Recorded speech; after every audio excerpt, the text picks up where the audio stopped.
gentlemen, this is JLI over here from Portman Education Group. Welcome to the Talents Podcast, where we speak about the good, the bad, and the uglies about people who work in any organization.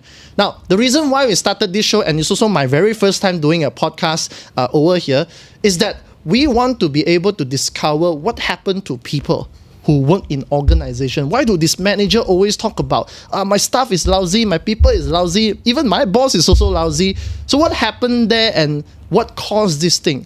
So every single time we're going to be inviting some relevant people and expert in the very particular area over here to discuss about different topics. So today I got this very handsome gentleman over here that I've known for almost 10 years already.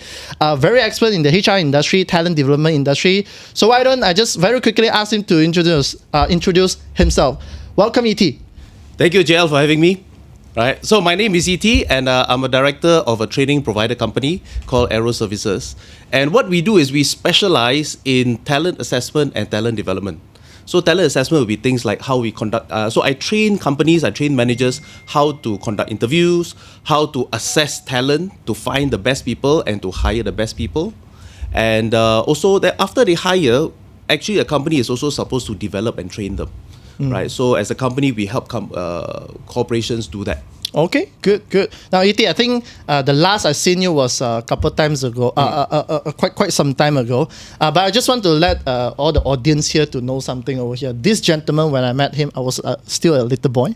Until today, I see him here coaching all this big company over here. I really felt very, very impressed. So, and if you listen to his introduction over here, you should know he's the perfect person to talk about lousy stuff over here, because interviewing, HR and stuff like that. So why don't we kickstart by talking about this topic over here. So our topic of this episode is why I always get lousy stuff.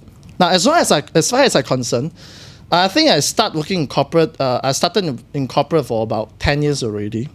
I've always been listening to either my manager or back then my manager and also now my staff to talk about to always say, hey, my staff is lousy. My boss is lousy. Okay, that actually triggered me. What does it mean by lousy and what caused that? Yeah, I want to start by sharing this. I also train a lot of SME and SME owners and business owners. And I tell you, there are times when I go talk to these people, as soon as they hear I'm in HR consultancy, I'm in training, the first question they ask me is this. ET, how do I fire my people? Fire, okay. So I say, what do you mean? I say, how do I fire some of my lousy staff? So how do I answer that? The first thing I tell them? The first thing I tell them is this. Who hired this lousy staff in the first place? It was you, right? You were the one that hired them, right? So why do you want to fire them? So your focus should be on how did they get into your company in the first place, right? So when we say lousy, what is lousy? If you ask me, lousy would be people who come, they take a salary and they don't do the job. Okay, that's pretty straightforward. And there is no ROI for the company, right? End of the day, it's a business, I pay you a salary of 1,000, 5,000, 10,000. I expect an ROI. Sure. So if I pay you a salary of 5,000 and you give me back ROI of 5,000, is that a good stuff or not? Actually, is that a good investment or not? It's not, right? Zero returns. Zero return. Right? Not including my EPF and SOXO, yeah? Not including EPF, not including the mistakes that you make, the investments I make, right? So we have to look at ROI. If I pay you a 5,000 salary, what is your ROI? Back to the company. So if your ROI is double, triple, or 10x, that's a good stuff. That's a good stuff. That's all we want, right? And so a lousy staff means a performing staff who can create value for the company. That's how I look at it. Okay. But you see, a lot of time, like I also used to be an employee myself. When I was in an employee position, I always think that my boss want me to make this kind of income lah. My boss want me to work 24/7 for the income lah, for my job lah. But the thing is, I'm an employee for a reason lah. You are the boss ma. Of course, you work 24/7. I'm not. Right. So, how do we expect this stuff that we hire and pays them like, let's say 3K, right, to 3K, 4K, right. And you want them to work like the boss, yeah, right? And he's not the boss. You're not the boss, right? So why do we expect? So this is a very, very real situation. Now, my perspective is interesting because I went through the whole thing. So I graduated. I started working as an employee of a large company. So I worked in UK, I worked in Malaysia. And then after 6 years in that industry, in IT, I came out and I worked for a small local company. So I was employee for a total of about 13 or 14 years. Right. So I've been an employee for many years. And then I left the comfort of an employee and I became a contractor. I took up a 1 year contract to work in Brunei. Oh, okay. So Brunei means good money, get paid in Sing dollar, Brunei dollar, tax-free, house, accommodation, flight, all covered. Yep. So it was good money. Beautiful life. Beautiful life, lovely people, lovely country, but it's only for 1 year. So what happens after that? So I've been in that position, right? Then after being a contractor, I became an entrepreneur, and then I started my own business, and today I'm in business for more than 10 years now. Okay.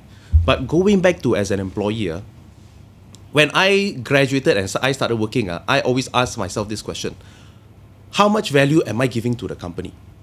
When I graduated in year 2000, I was very lucky. I got a very high paying job. This UK company paid me 3,000 ringgit a month. Wow. Okay. And I was only 20 years old. I graduated young.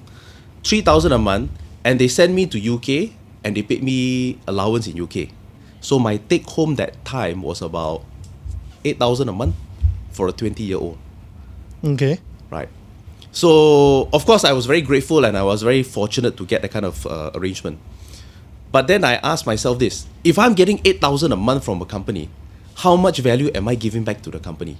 And that was how I pressured myself to make sure I perform and delivered. Because I don't want to just take, right? I want to make sure I take and it's fair to me and fair to the company. So I want to make sure I give back 5 times the value, 10 times the salary that they give me. And that's the mindset I have. And I can tell you, if people have this kind of mindset, then they don't have to worry about their career, because bosses will recognize this kind of people.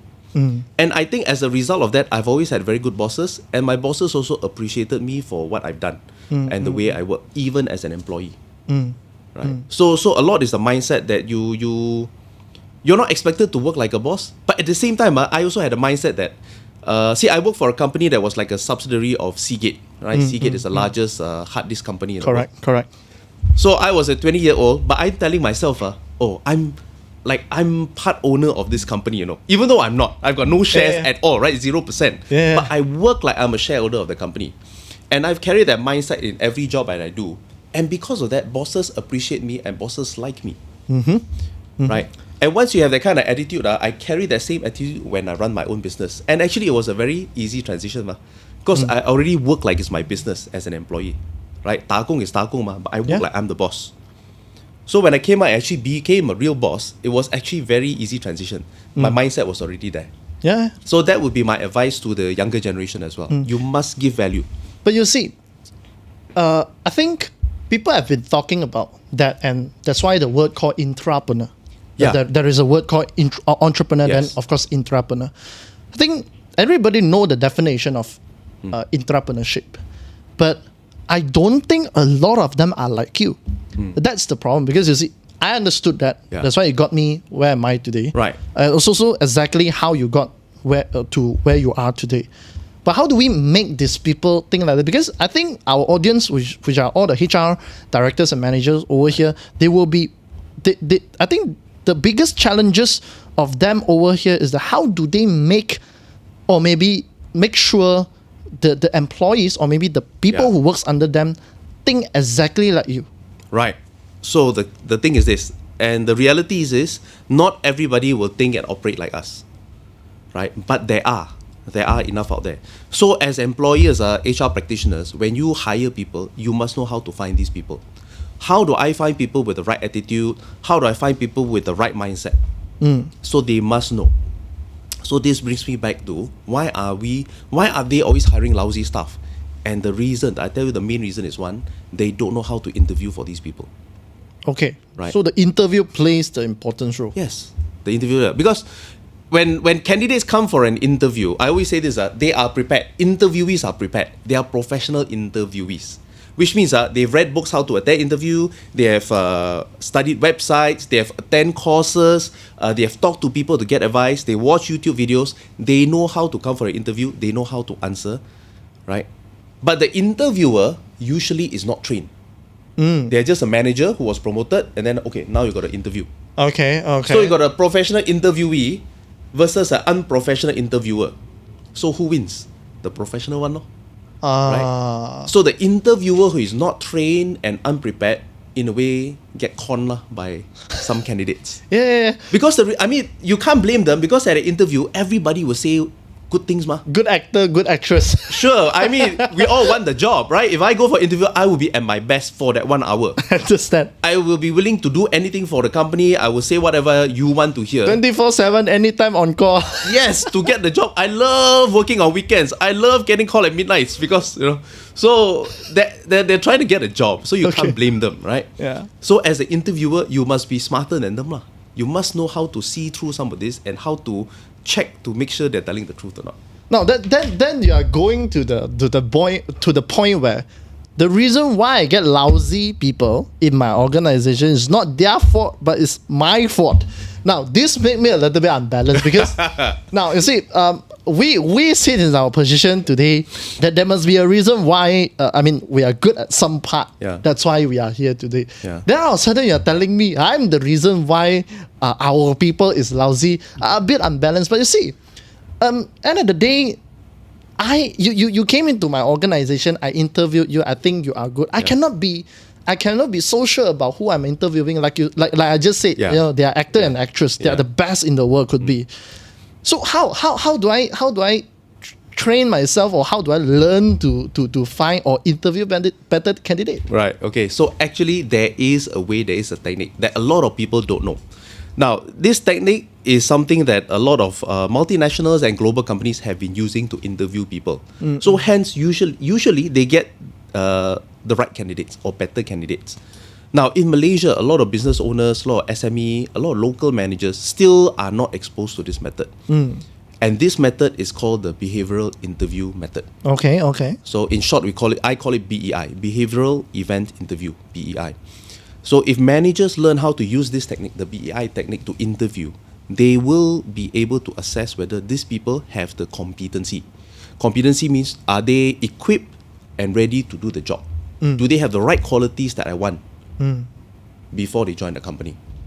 Right. So it's not hiring someone and then hoping that they turn out good, because hope is not the strategy. Right. When you interview someone, you got to assess to see, do they already have the core values that I want, the core competencies that I want, so that when I hire them, then I still train them, but they already have the base there, so they will become better. Right. We're not trying to change someone, but we want to find the right people so that when I train them, they become even better. But you see, I find another challenges over here. Take my organization as an example. Because of the speed of growth that we have over here, sometimes short of talents is always most of this business challenges. A lot of time they are just we just can't have the right candidates coming to the interview. Given the point, if I'm good interviewing, okay, but there is just no right candidate coming to my interview. Right. How do I hire fast enough? Because my job is there, the job is there waiting for somebody. I need a headcount. Right. So I cannot filter so much, or like maybe your way. Does it take like a long time to do it? Okay. Well, how long do most of the interviews last? Myself. Yeah, let's say from. I usually do maximum 15 minutes. 15. Let them go already. Okay, that's okay. No, if they are good, 15 minutes. Maybe slightly more than that, but half an hour. Half an hour. Okay. So most interviews generally will be about half an hour to 1 hour. Most people will say around there. Okay. Right. So using the BEI technique, I always tell my participants, when I train managers, I tell them, you have to invest at least 45 minutes to 1 hour at the interview. Right. So the key word is this: hire slow, fire fast. Oh, okay. Hire slow, fire fast. Right. A lot of managers unfortunately do it the other way. They hire fast and they fire slow, or worse, they don't even fire. They keep them forever, or cold storage them. But when you cold storage, you're still paying a salary, you see. Yeah. So that then become a lousy stuff lah, right? Cause no ROI. True. So hire slow, and slow means not that slow lah. It's still spending 45 minutes to 1 hour per candidate to get to know the person, and if they're right, if they're a good fit for the company, and they have the right competencies, then I hire them. Right? But again, you see, I think the point where how do we get the right one, it's is very important. Okay, my challenge, personal challenge, I think could be all the other people challenge as well, is that I have maybe 10 candidates that says want to come for interview. Like they send in resume, say I want to apply for a job, this, that. Then turns out when we call filter, maybe about 10 left that say, oh sure, we can, and we also want them to come. And on that day, maybe about 5 will come. Okay. So from 20, that turns to 5. And in that 5, maybe we don't get the one that we want also. So I think this is the challenges that is going on. And if we don't fix this part, then whatever you said is not going to be applicable. Yeah. So one you're looking at is the attraction problem. So even before we get to the recruitment part or the interview part, attraction means how attractive is your organization to attract people to apply. Right. I've had clients who say when they put out a job advertisement, they get 1% applying, 2% applying. Yeah, true. Right. So they say, ET, how I got 2 people applying, both also not very good. So should I take or not? So I say, how desperate are you? They say, desperate, ET. The table is empty. I need to fill in people there. So then I have to tell them, look, you still need to interview them, and then you make a decision, because if you take them and they're not that good, it's a risk. Don't take also a risk to your business, because no headcount.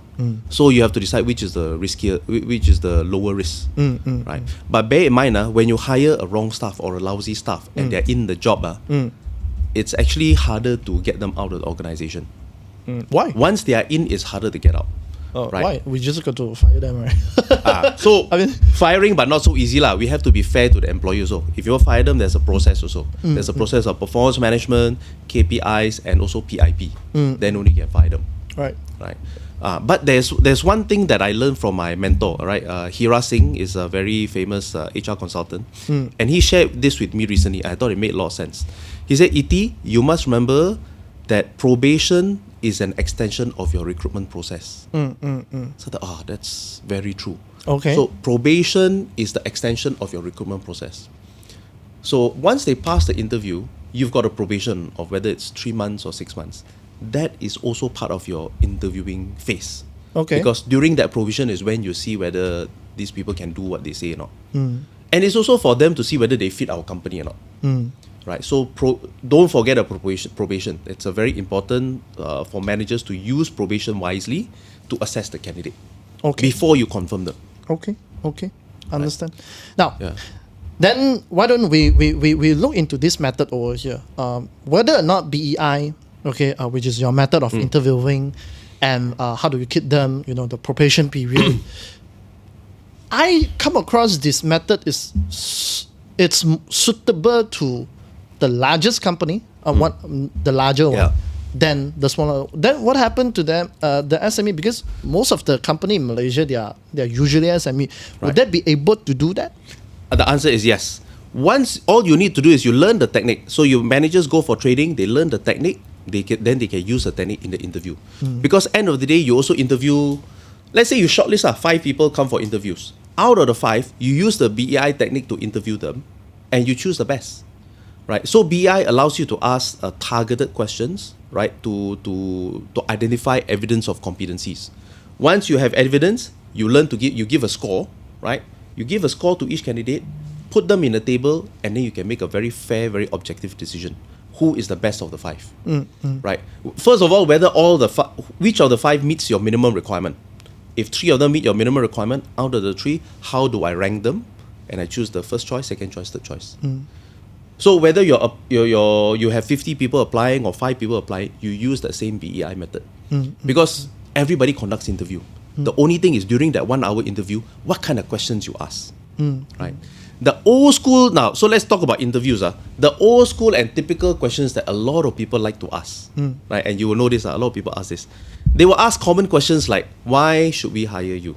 Yeah. Why are you leaving your company? What's your expected salary? What's your expected salary? What are your strengths and weaknesses? But let me ask you, if you and I go for interview, if the interviewer asks us, what is my strength and weakness? Everything.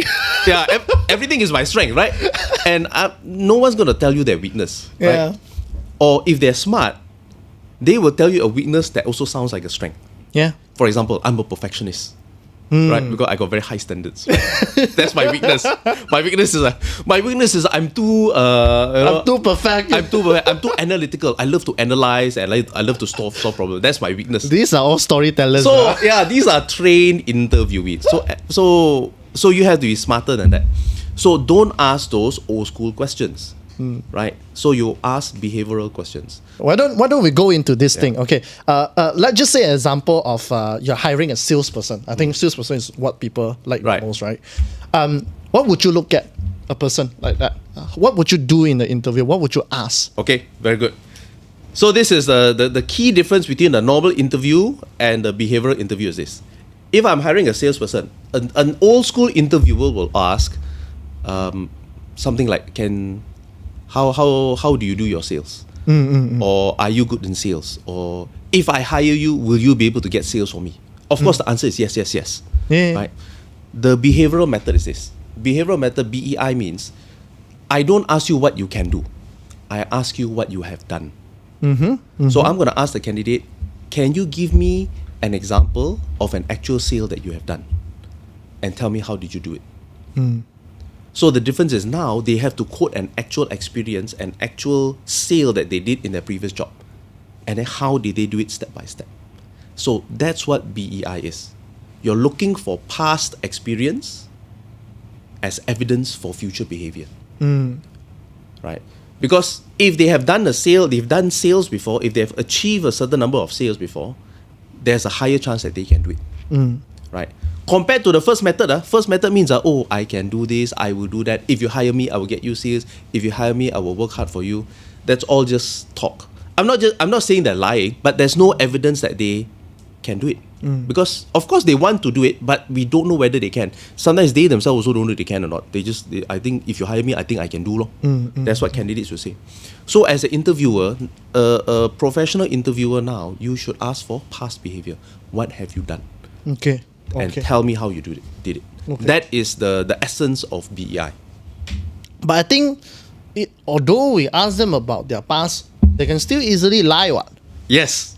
Especially when it comes to a salesman, they lie about everything. Okay. Hey, you're right. I always make this joke. Salespeople, people in training, lawyers, people in communications, we can talk about anything and everything. That's what we are good at. That's what we're good at, right? JL, I can tell you to give you a topic you have no idea about, no experience in, and you can still talk for 1 hour about it. Yeah. Right? So you and I can do that. So how do we make sure they're telling the truth? There's an additional technique called probing. Probing means you ask follow-up questions. So when you ask follow-up questions, you will make sure that they can answer. You want to make sure they can answer the detailed questions, because if they can answer detailed questions, the details of the problem, then you know they did it. That is the way to verify. Okay. Right. Okay. In fact, you know who uses this method? Elon Musk. Oh. So Elon Musk, in one of the interviews on YouTube, he says, and I share this in my training. He says, someone asked him, how does he hire the best engineers for Tesla, for SpaceX? And he says this is what he does. He asks them about a problem they have solved in the past. And he goes down to details, tell me how you solved it and what did you do step by step. And if the person can answer step by step, then you know he did it. I mean, at least 80% is true. Correct, right. But because if you created a story or you created a fake story, you won't be able to go deep. You'll stay at the surface. So that technique is called probing and asking follow-up questions, which is what Elon Musk used as well to test his candidates. Okay. Right. So that's a technique that we teach as well, how to ask the right questions and how to probe. Sure. Now, we're gonna take a little bit. We're gonna take a short break over here.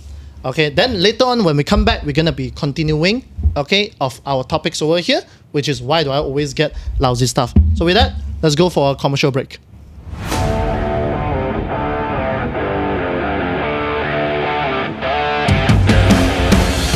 Hi, I'm Eng Chen, Chairman of Portman College, the Business Education Specialist. Today I'm going to share with you why Portman College specializes in business and we provide real education. Throughout this tour, you will understand more. Come, join me.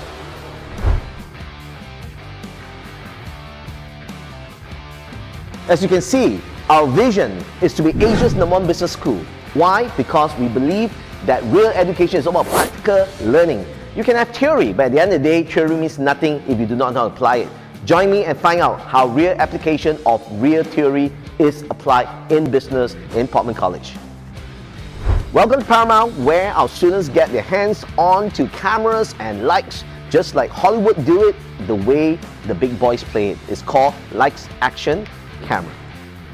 Academic studies are important, but what's more important is that we need to have professional learning skills where leadership is developed, and more importantly, you learn those through clubs and associations. In Portman College, we have a very active student council and also a student body that continuously develop new clubs from sports till business societies that you too can benefit from.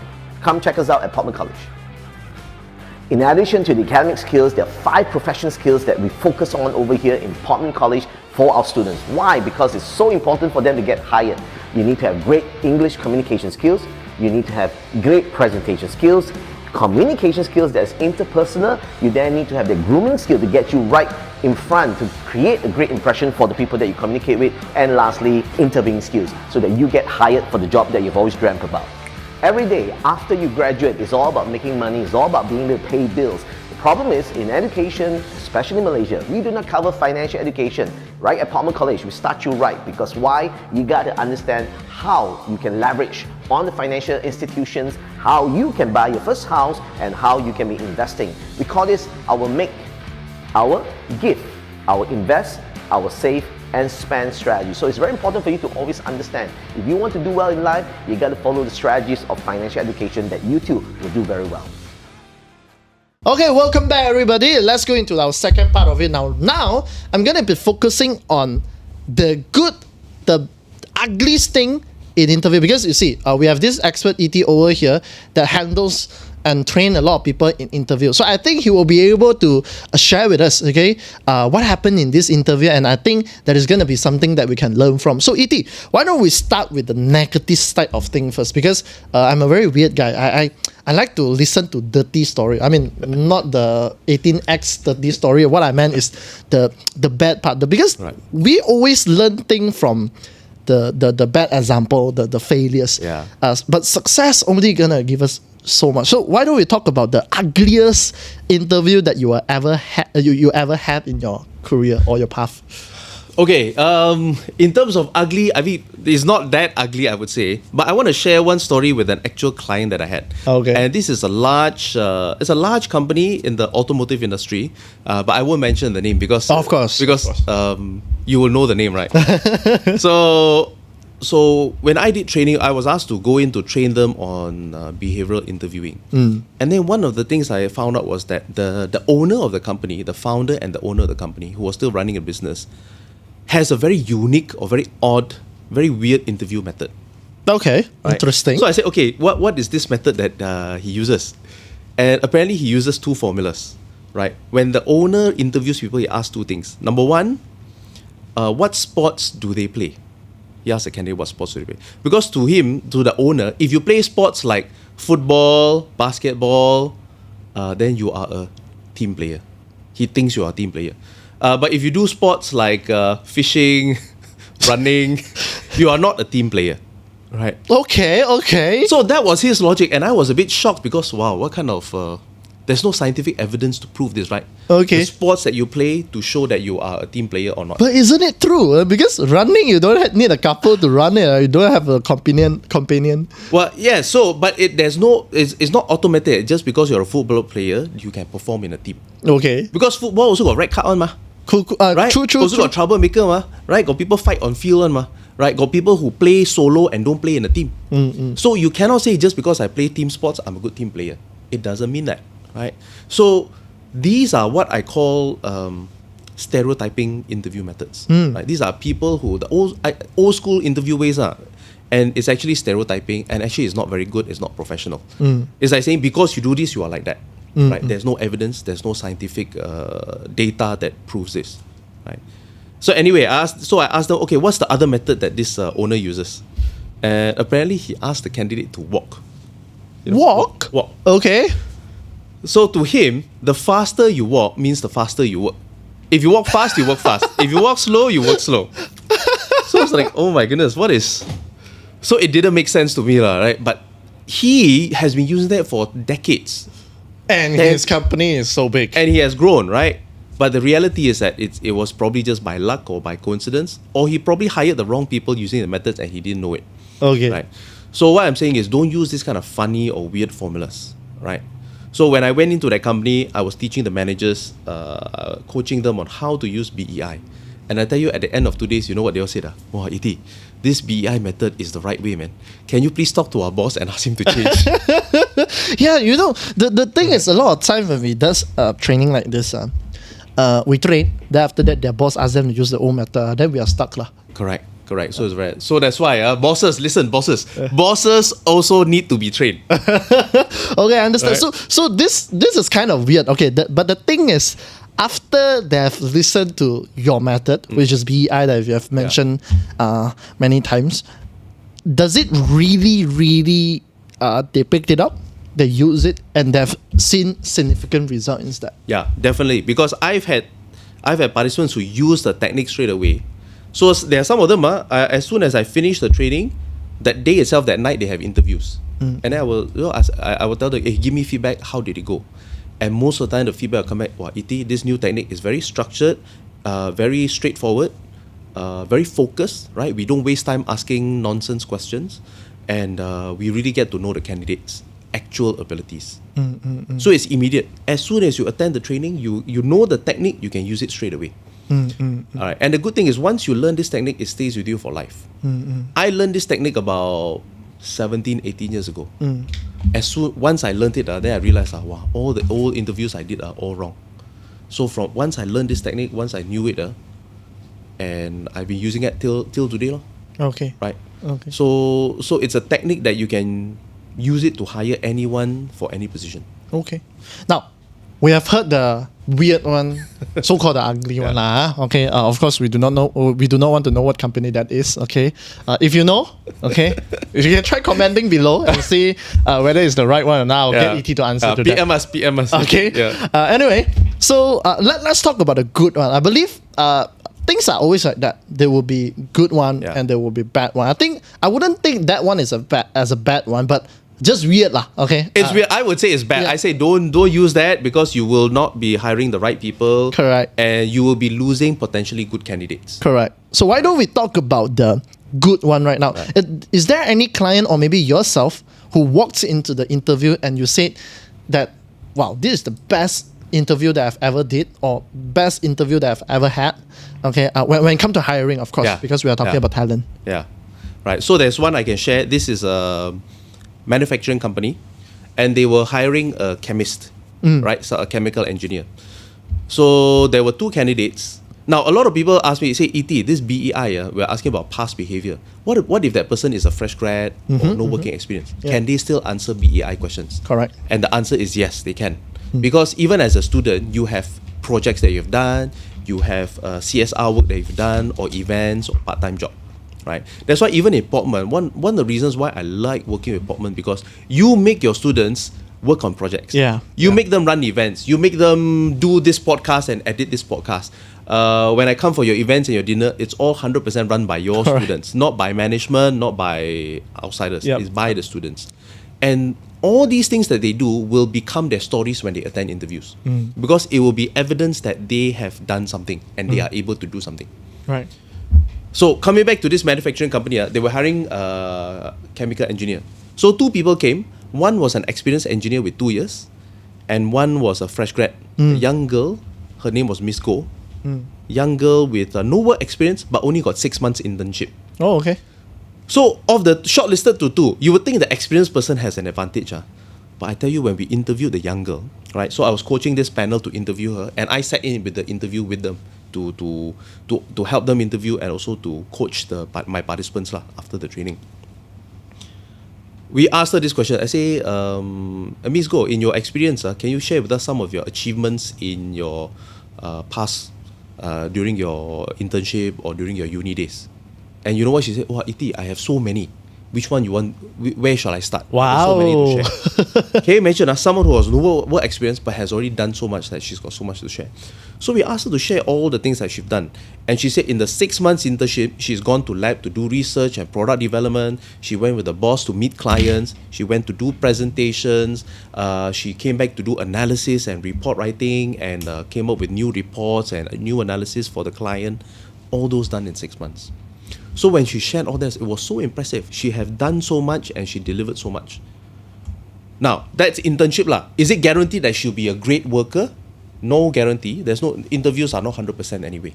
But there is a high chance she will perform in a competent manner. Because she's already done it. She's already shown that she can perform during an internship.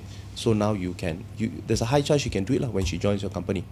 So when she did that, it was very impressive.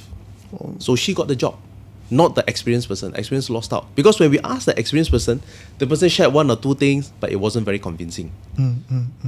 So you see, sometimes you got 2 years experience, but if you haven't done anything, you actually got nothing to share in an interview. No? True. Right. But I think the market are still very, very traditional. Okay, you see, we are in the education business lah. End of the day, a lot of these HR people that we met, they always say, hey, do you have a degree? I don't know. Oh, no, sorry, you are not qualified. Right. Me in this education industry for 11 years, I felt this is not entirely right because, like you just said, the chemist that you just hired, the company just hired, is fresh grad. Yeah, no work experience. But it doesn't mean that they cannot do the work because they do have the track record of doing maybe not very real project, but they do have that. So how do you see this thing over here when come to me as a HR person interviewing? So should we, when we filter, like let's say for example 100 resume or 200 resume, what are the things that I should look at? Is it really the paper qualification first, or what are the things that I should look at? Yeah, unfortunately the reality is this, if a large company has a lot of applicants, 100 people, 200 people who apply, they will usually use degree as a shortlist. That's their first cut, without even looking at who you are. Because they've just got too many. I had one client, a government agency, and they said once they advertise for one position, they get 8,000 applicants. Wow. 8,000 to apply for one job. So they can filter as much, they will have to filter a lot down to the 10, 20 to choose who to come for the interview. So if they've got those kind of numbers, usually they'll go by the degree first. Okay? And sometimes it's system and it's automated, right? But having said that, not all companies are like that. There are companies who will look at your job relevance and your experience or what kind of work experience that you've had. So that's why if you don't have a degree, if you got a diploma or high diploma or a certificate, then you have to highlight what else you have done besides that. Right? If you've done projects, you've done assignments, you've done part-time jobs, I would highlight that first. That's my tip to the younger generation. Highlight that work experience. Because as business owners, look, if I'm hiring someone in media and they come up to me and say, ET, and the person said, ET, in my previous job, I helped this company grow their sales from 1 million to 5 million within 3 months through the social media, through the marketing and all that. I think if you can do that with your previous company, I would want you to join my company. I don't even care what degree you have. I don't even care whether you have a degree. Exactly. If you can do that, I want you. Right? SPM, no SPM, or because you have proven your ability. Right? So a degree is one, right? Paper qualification is one. But if you can prove your ability before you even graduate, through part-time jobs, through projects during uni, during college days, that is actually even more valuable. So when you go for the interview, when the interviewer asks you a BI question, you share your experience. Okay, so experience is definitely more expensive. I would say more expensive, Yes. valuable. Yeah, and it's not job experience. It could be just part-time experience, voluntary work, CSR work. It's still experience. Right. Okay. Yeah. Can. Because in today's generation, I felt the method of how we filter the candidate has to be changed. I mean, I'm speaking from a HR perspective, like ourselves, masters, they come to become a lecturer or whatever it is, okay, master level. Some of them are doctorate, but you see, they are not good. They are not good, So I don't think going into just looking at the paper qualification is enough. A lot of time is how do you perform your job. Like example, when it comes to teaching, I'm gonna go to that.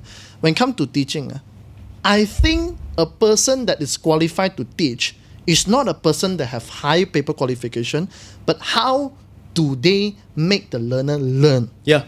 Yeah. I think this is very important. As a trainer, is the same thing. We cannot be just talking about the topic that we want to talk about. Oh, this is how you want to do it. This without knowing whether they can absorb or not. Correct. I think this is the most important thing. So, do you think the HR manager nowadays, okay, or maybe the recruiter or whatever, they really have to reconsider of how they look into the candidate qualification? What would you advise? Yeah, so the qualification is only one part of your evaluation. You shouldn't just look at qualification. I think it's not fair and it's not enough, right? Because you and I know, right, the best engineering degree holder may not be the best engineer, right? The best maths degree holder may not be the best maths teacher or maths lecturer, right? Because it's a different skill set. So we go back to competency-based training or competency-based interview. When you interview someone, you have to see, do they have the competency to be a lecturer? Do they have the competency to be an accountant or to be a marketing person? So what is a lecturer's competency? Let's use that as an example. Lecturer, you probably want someone with good people skills, right? Good analytical skills, able to coach and develop people, right? So those three qualities, for example. So once you have those three qualities, then you develop the right questions to test test the candidate whether they have these three abilities or not, regardless of your degree, right? I want to see whether you can teach people and you have taught people effectively or not. I want to see whether you can relate to students or not. I want to see whether you have a passion in what you do or not, right? So what are some of the questions I would ask? So for lecturers, this is what I would ask them. Number one, can you give me an example of how you have coached or taught someone or equipped them with a new skill? How did you do it and what was your method in teaching this person? And see what they say, right? And if they can quote a lot of examples or some very good examples how they teach someone from nothing to something, that's a good lecturer. Okay, right.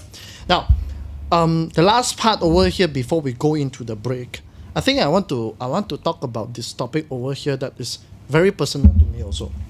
In the olden days, I don't hear much of the people are bad, the people are bad, the people are bad. I'm talking about perhaps the 80s. The 80s usually don't have problem when come to working with others. I think they are very loyal. Personally, I think they are, because my ex-superior, they are all in their 80s or 70s, right? They are very loyal. I think they work very hard because they call it like 我做到成隻牛咁樣. Right. They like to say that. And they're proud of it. Yeah, they're proud of it, right? And that's how you become successful. Yeah. Okay. But I think the younger generation, including myself, which is 90s and onwards, maybe it have changed a lot. So I think to give our audience a little bit insight on this part over here, do you really see a difference here? Like the 80, the 70 and the 90s onwards? Do you really see difference over here? And what do you think why do you think they change from this generation? Okay. So I think you and I in this line, we hear a lot of managers and employees, they complain about the younger generation. They are like this. And we have labels for them. They are, whether they're Gen Y, Gen Z, Gen whatever. Yeah, to be frank, although I'm 90s, I also complain about the 2000s. You might be, you're the border, I don't know, you're part of the generation or the border. Yeah. Right, I'm of the older generation, right? So, a lot of people will talk about the younger generation. But the reality is this, today, all the workforce that's coming out, all the fresh grads are coming out, they are all the Gen Zs, they're all the millennials. Those born in the 2000s and above, they are now 24, 25 years old. They are the next wave that's coming. So like it or not, these are your people, right? Like it or not. And my advice to corporations is this. We have to check, is it our problem, our mindset problem, or is it the candidate's problem? Because every generation has their own strengths and weaknesses. It's not fair to say today's younger generation are all lazy and entitled and lousy. It's not true. Because you and I, we've met some very good 20 plus year olds. Yeah. Very successful. We've seen CEOs who are 30 years old nowadays, right? 50 years ago, unheard of. Today, 30-year-old, 35-year-old, millionaire, billionaire also got. So the younger, if anything, the generation today, I would find they're faster in their thinking. They adapt faster. They're very agile, right? And they learn things quicker, right? So that is their strength. Now, are they different from those born in the 70s and 80s and 60s? Of course, they're different, right? But my generation, I was born in the 70s, 1970s. I'm probably very different from my parents' generation, right? And I want to share this to people out there. Something I learned from someone. Every generation thinks their generation is the best. Right? Okay. I repeat that. Every generation thinks their generation is the best. Right? So here we are complaining about the younger generation. But I bet 30 years ago, our parents' generation was complaining about us. Yeah, definitely. Right? And their parents' generation will complain about them. And this new generation, give them 30 years, they will start complaining about the next generation. So it's just life. It's just life happens. I think 10 years enough lah. Maybe 10 years, right? So every generation thinks they are the best, right? So we have to be very objective and say, look, we cannot expect them to be like us because the times are different. The world is different, right? My father was a government servant, right? He worked with the government in the education ministry for his whole life, 20, 30 years till he retired, right? So amazing teacher, amazing lecturer, and then he became a school inspector, right? Loyal, dedicated to his work, passionate about teaching and passionate about education. And in one job till he retired. Nowadays, you won't find people like that. Yeah. Nowadays, if someone stays in the company 4 years, 5 years, it's very good already. Yeah. Some stats have shown that people only stay an average of 3 years in a company. Right? No longer you find one person in one company for their whole life. Okay. Right? And if you find that kind of person, you will look at the person maybe not so positively as well. It's like, what's wrong, right? Yeah. Right? True. So far, I've never come across any 2000s, okay, that have stayed in their job for more than maximum 3 years. Yeah. So far. Right. Which I think is a fact that we got to deal with as a HR practitioner or bosses nowadays, really. Yeah. So from a boss point of view, I think one thing we can look at is what else can we do differently to retain and motivate these people. Exactly. You can't change the generation because that's the generation that's coming out, right? And they're coming out in the 500,000 every year, fresh grads. They are coming out, that's the workforce you're working with. So as employers, we have to change the way we look at them. We have to understand they have different expectations in life, right? My generation, my time, okay, I'm talking like I'm very old like that. Okay, I'm not that old, okay? But never mind, but older, I'm older, right? I'm double some of your age, right? Our time, sometimes we had no choice, right? We get a job, make some money, we stay with the job. We don't complain, right? If you want to change job, after 5 years, we change job. Then we think about changing jobs. But we stabilize after 5 years, 10 years, right? That was our thinking, my time. But today, actually, people have more choices. They have choice to change jobs. They have choices not to work for a few months, take a break, take a sabbatical. And work from home. And work from home, take on gig jobs. So it's not their fault. It's just the choices are available, right? Younger generation today, maybe because of parents, they can afford to take 3 months for a break, right? And parents can support them, right? Or they take 3 months for a break and I work part-time, I work freelance jobs, I take I do side gigs. I'll do it for 3 months. And if 3 months turns out well, I'll do it for another 3 months. Yeah. Right? So they have choices, which we never had our time. Right? If we are out of job, we panic already. Correct. Right? It's so competitive back then. Yeah, right. It's like getting a job is like having a go bowl like that. Correct. And in our in the olden days, it's like we will never quit our job unless we have a job offer ready. And it's so damn good. Right. So we must have a job offer before I can tender my resignation for my current job. Right. That's our thinking. Nowadays they're different. They tender first, right? Because they have choices, right? Now, like it or not, that's the situation. You may not like it, but that's the reality. They have choices. They got choices. They know they can get jobs, or they can survive without jobs, or they can find ways to survive. Then the question is, we as a HR practitioner, let's say I'm the one recruiting, how do I deal with this problem? Like what are the ways that I can retain them? How do I keep them in the organization? Because keep on giving them higher salary is not gonna work. How much more can I give you? Yeah. So how do I do that? How do I keep them? So, and is it about salary? If it's about salary, they wouldn't quit the job without the job, correct or not? So maybe it's not about money, right? So I would say, now everyone is different, but my advice to corporations is that you have to engage with your talent, talk to them, find out what they want, right? Now the old school of leadership is that, look, I'm the employer, I give you a salary, do everything I say. You do lor. You don't talk so much, you don't ask so much lor. Ask you do, you do lor. Don't talk about happy, unhappy, like your job, don't like your job. I give you salary, you do lor. Now if you treat your people like this, you're not going to retain them very, very long. Okay. Right? Because they won't feel engaged, they won't feel connected to your business, they won't feel connected to you. Right? So I'm not saying you give everything to young people. But what you must give them is what? You must give them a vision of where your company is going, and you must engage them to see how they can be part of that growth. So let's say you start a small company, now you're small, not much money, but you share with them a vision.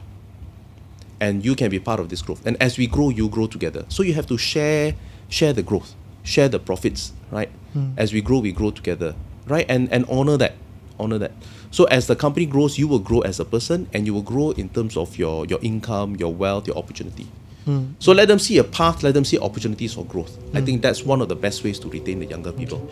I think it's true because I heard this saying many times from like TikTok or some of this social media platform. The 90s, they resign because they want to take care of their mother, sick or what. The 2000 when they resign is because they don't like your face.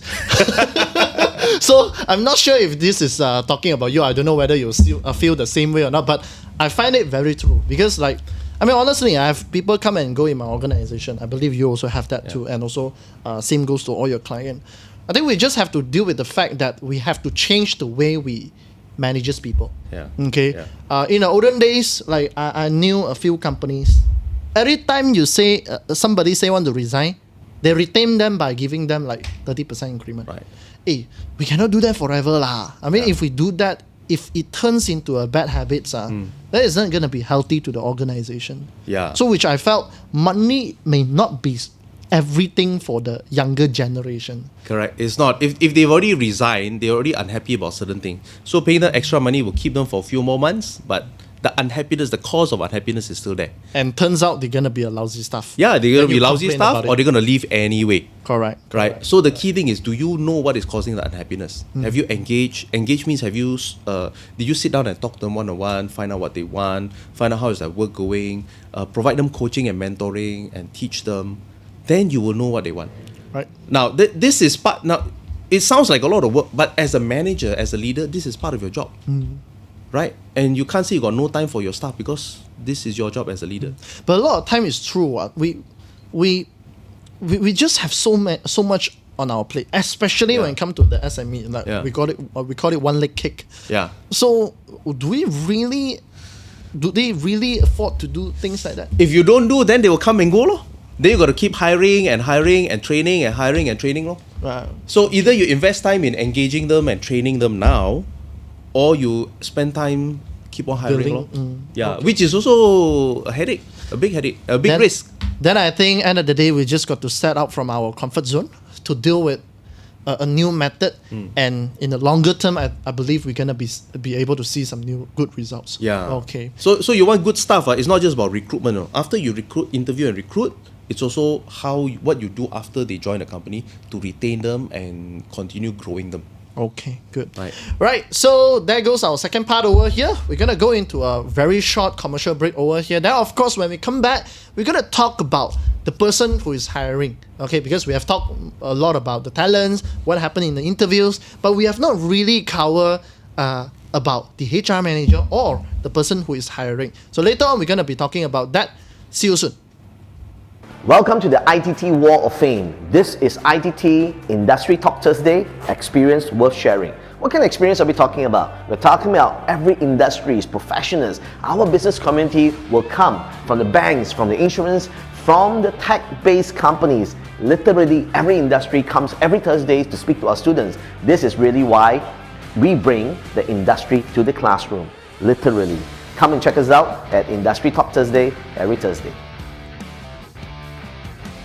At Palmer College, we have the Ernie Chan Show, where we invite the movers and shakers of the business community, where politicians, business entrepreneurs are here to share with us how you too can become the movers and shakers of the future generation.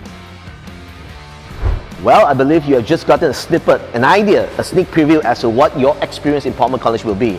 Come and join us, and more importantly, do contact us and be part of our trial classes and our open days. Every single week, we look forward to you becoming a Podmanian right here at Palmer College with us to experience beyond education at Palmer College.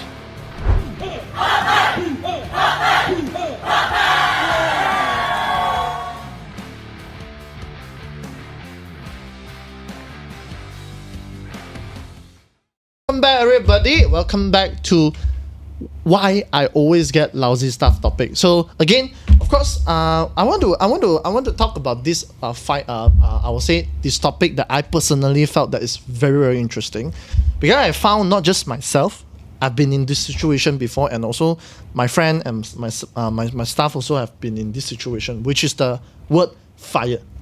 See, the situation that I'm talking about over here is that a lot of time, like also happens to me before, I know this stuff is actually not good already one.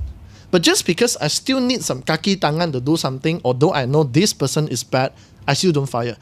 And in general, people are not good at doing that. They say, we don't like to do it. More hurt and they feeling lah. People got kids to take care on and things like that. But the fact is, business is business. Yeah. So firing people, how do we fire, and when do we really know when to fire? It's time to fire, or to take it a little bit longer. Let's talk a little bit about that. Yeah, so see, firing people, nowadays people use all kinds of terms, terminate, exit them. Basically, it's firing them, or getting them out of the organization. Or ask them to resign. Same thing. Getting them to resign, right? Which is not the right way. Firing there is a proper HR process to fire people, right? And if you ask me, it's a necessary evil sometimes.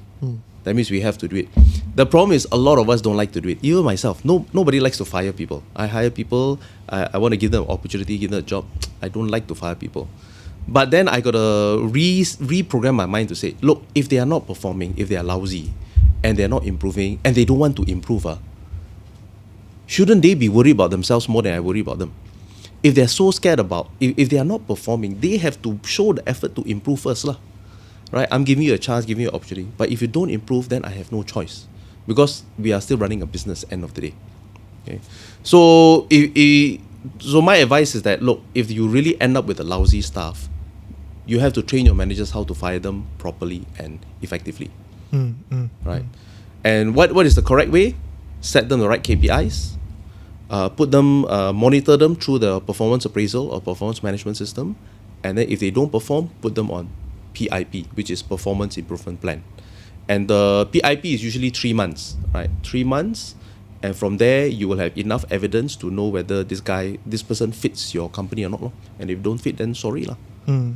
But what do you think it happens when come to firing? Because you see, I think your terms are very general, which people know. I have to go through this. Yeah, that's the proper channel. Yeah. But just by me opening my mouth to say, hey, ET, you got problem, it's already difficult. Yeah. So how do we go about this thing? I tell you what's our problem. Our problem actually is not firing.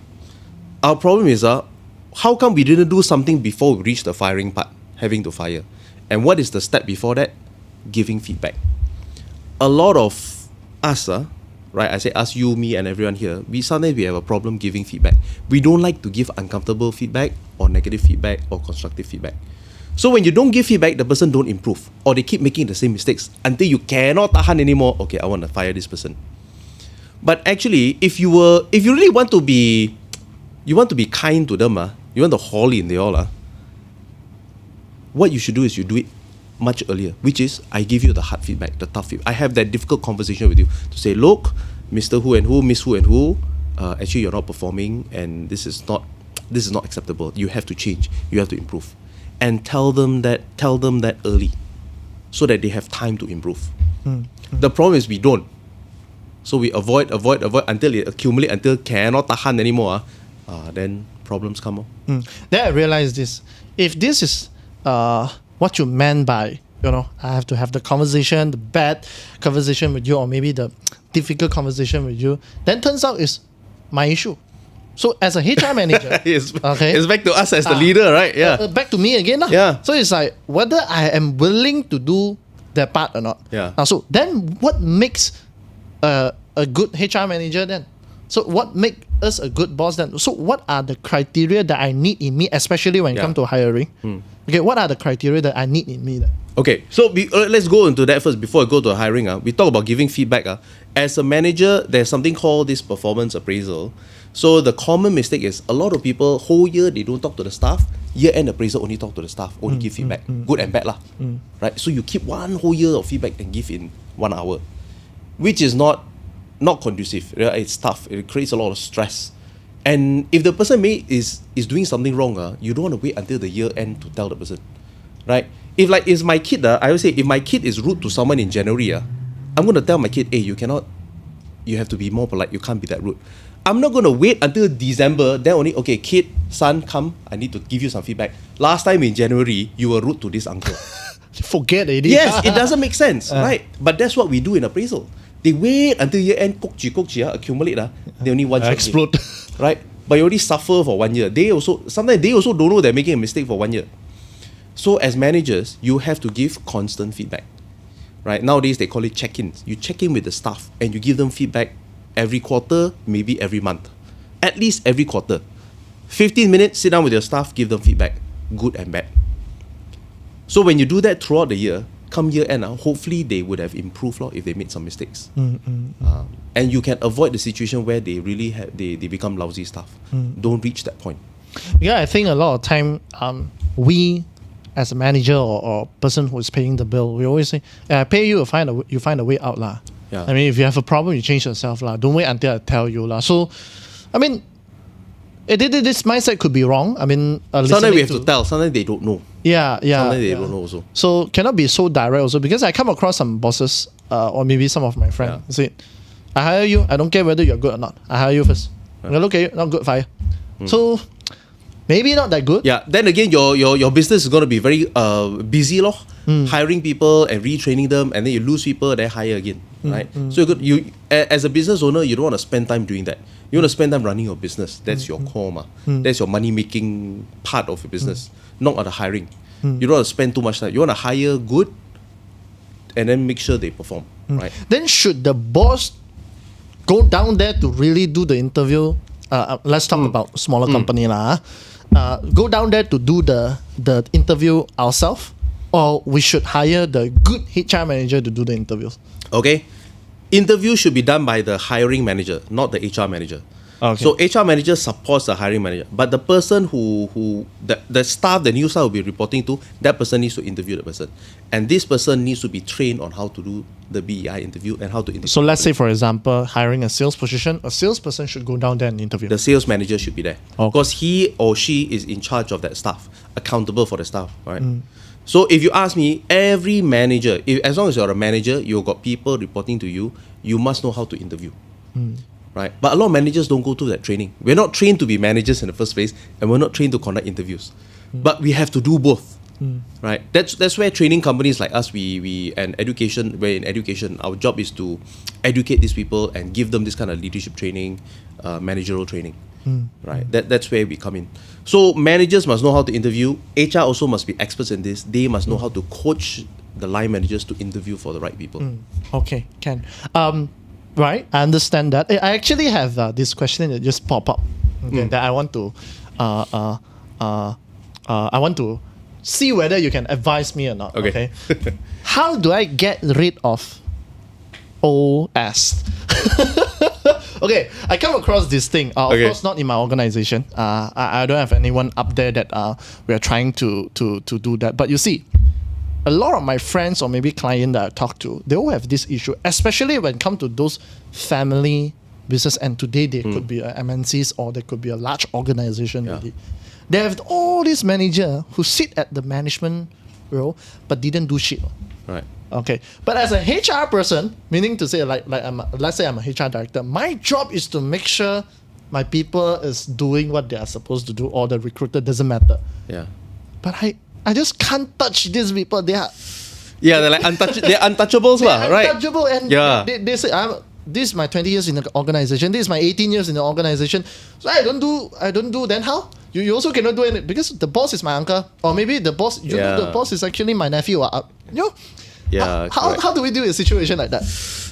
This one is tough. I think in some of these cases, a lot of it is family business.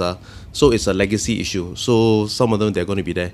Right, the owner, the wife will be there, the husband will be there, the kids will be there, correct. The whole relatives will be there, good or bad, right? Yeah.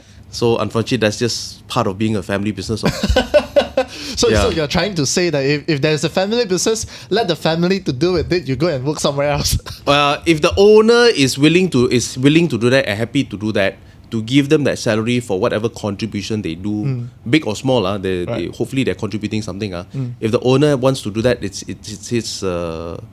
his decision. Right. So what would you do if you're in this position? Let's just say today you are in an organization that have a lot of, let's don't say whether it's family business, not family business. Let's just say they are very experienced.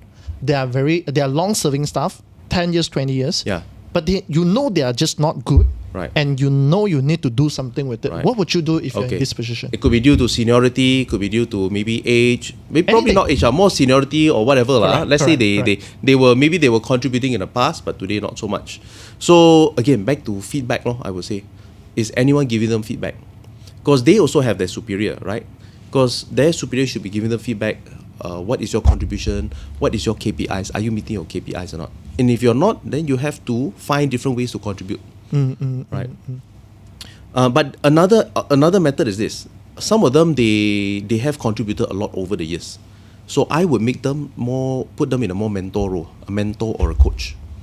Right. So they may not be the experts operationally. They may not be able to work 24/7 like they used to, but they have a wealth of experience. So put them in a mentorship role to coach and develop the younger generation, or coach and develop new leaders. And that's how they can contribute and still justify their salary, their high salary. Their job will be to develop new leaders, and they have to accept that.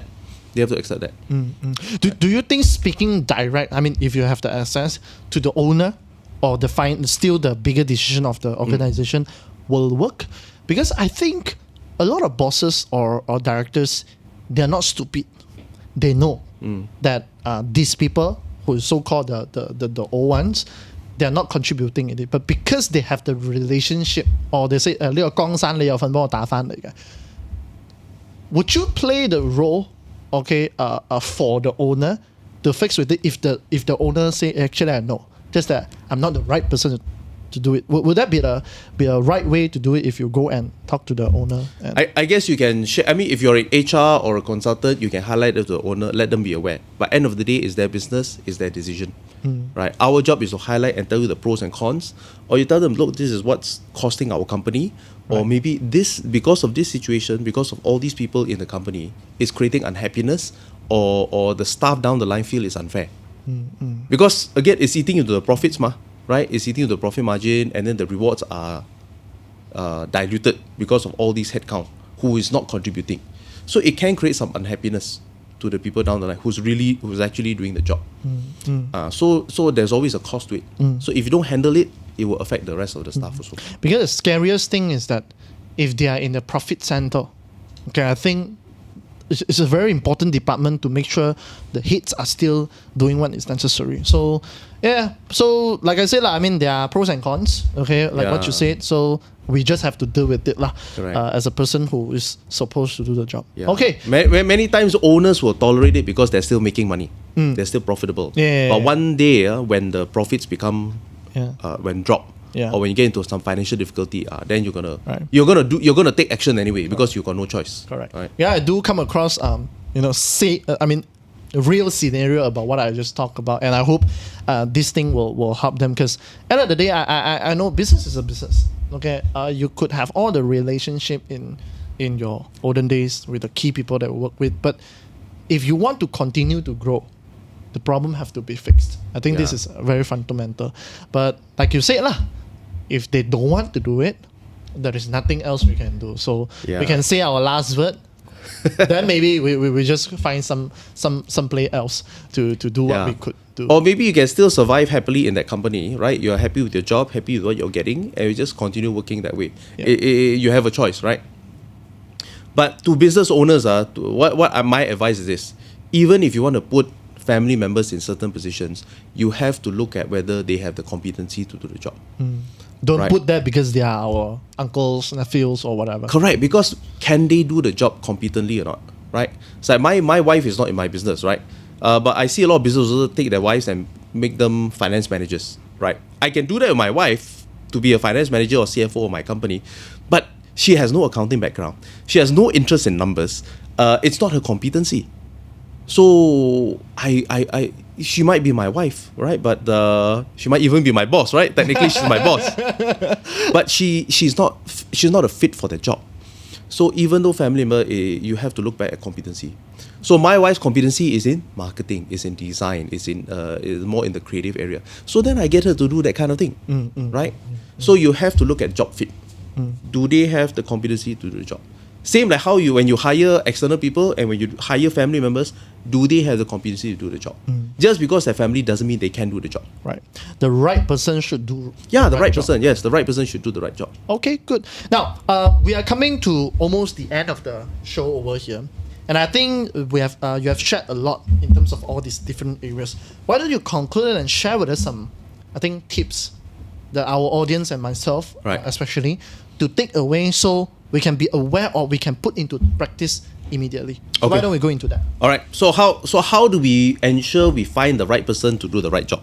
And how do we avoid hiring lousy staff? Okay. So I got 4 tips that I can share with all the HR practitioners and hiring managers. Number 1, when you want to hire someone, you have to be clear what you want, what competencies and what qualities you want. You must be able to list down and verbalize and write down, these are the 5 or 6 criteria that I'm looking for. If you don't have your criteria, you won't be able to hire the person. You must be clear first. You cannot say, I want a good staff. What is good? I want a good one. Someone who I got one client say, I want someone who got common sense. But what is common sense? He says sengmok. I want someone who is sengmok. What is sengmok? You cannot hire people based on that. You must be clear. I want someone who has analytical ability, problem-solving skills, right? Leadership skills, right? Things like that. So you must be clear on what you want. Number 1. Number 2, for larger companies, they usually have a recruitment team or talent acquisition team or TA team, right? So you have to partner with them and guide them on what you're looking for. So you know your criteria and you educate them. Smaller organizations, maybe they have headhunter, they have recruitment houses. Okay, look at them as your partner, right? Then during the interview, third thing is you must ask the right questions and you have to probe. Ask BI questions, learn the BI technique, ask the BI questions, probe and verify that they can actually have these competencies that you're looking for.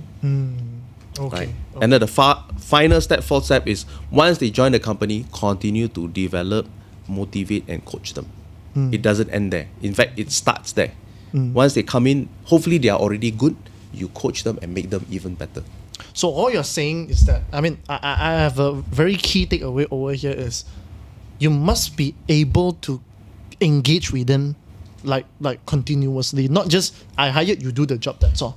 Right. I think a lot of time we need to be really able to go down there and build some relationship, get to know, like you say, check in and check in.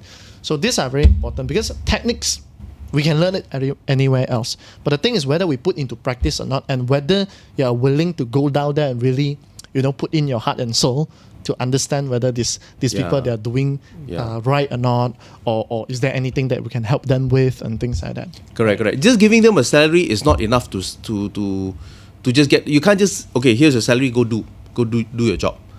And sometimes they can be doing their best, but it's not what we want. So that alignment is important. Sometimes it's not that they're no good, they're doing the wrong thing or doing a different thing from what we want.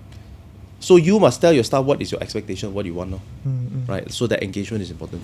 All right. Okay, Ken. Great. Thank you very much. Okay, thank you, ET over here, and of course, thank you, Jel. Thanks for coming. Right. Let me just do a little bit of conclusion of what I heard over here, because being a host of a show, actually the one that learned the most is always the host, and I always appreciate that. So I always don't mind doing podcasts like that. Not just beneficial to you guys, it's also very beneficial to me. So you see, today I realized a lot of time when it comes to talents, when it comes to an organization, when we have lousy people, sometimes it's not because of them. A lot of time it's because of how we deal with the people, or how do we see them, or how do we really check in. I think the word check in is very important on what happens to them. Now, they are lousy maybe because you didn't give the right guidance. They are lousy because you are putting them in the wrong position. Yep. They are lousy maybe it's also because you didn't hire the right person, because you didn't set the right expectation. And when there is problem happens, or in this person, this person is late, this person is not active at work and things like that, you got to be the person or the key person to go down there and really state the problem and don't be shy about it. So to me, end of the day, if we are in the human capital or human resource department, the word human is very important, and human is just not defined by how much money you pay them. It's also a lot about how do you find out more about this person and really give the right accent. Not just, hey, you're not doing your job, then you're fired. So, yeah, I think this is my biggest takeaway. And of course, this is the end of our show. Once again, thank you very much, ET, for coming to our show. Okay, welcome to Talents. And of course, if you have any other topics that you want us to talk about that is related to talents, we welcome all of you to put your comment down here. Okay, put there, what do you want us to talk about? And we welcome all of you to share your opinion. So remember to click the subscribe button, follow us for more content. Goodbye.